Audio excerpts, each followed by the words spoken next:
Par la fraction du pain, nous entrons dans la Pâque. Cette communion est à la fois action de grâce et actualisation du sacrifice du Christ. Elle est la source de la vie de tout chrétien.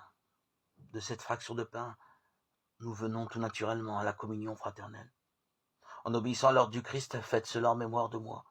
Nous nous inscrivons dans une histoire. Mais comme le peuple juif qui célébrait la sortie d'Égypte par le repas pascal, nous faisons plus qu'une commémoration. Ce jour-là sera pour vous un mémorial. Le mémorial rend présent cet événement du passé, l'action du Seigneur située bien avant nous, produit encore aujourd'hui ses effets. Le Christ associe son dernier repas au don de sa vie sur la croix. En participant à ce repas, nous prenons part à la vie du Christ, centré sur le service du frère, que le geste du lavement des pieds signifie. Prendre part au repas du Seigneur, c'est accepter aussi d'être pris à son tour et d'entrer ainsi dans cet esprit du service pour tout homme, qui est notre frère. Servir ses frères peut aller jusqu'au don de sa propre vie.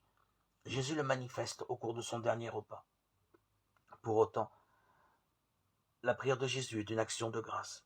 Il dit la bénédiction sur le pain et sur le vin, symbole de tous les dons du Père, dons qu'il reconnaît d'abord dans les disciples qui lui ont été confiés. Même s'il doit connaître l'amère expérience de la mort, le Fils rend grâce à son Père, qui ne peut abandonner son serviteur dans l'épreuve et la souffrance. Rendons grâce au Seigneur pour tous ses dons. Gardons notre confiance en Dieu, qui soutient tous ses serviteurs.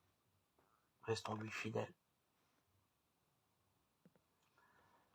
Que notre première mission soit de servir nos frères à l'image du Christ Sauveur.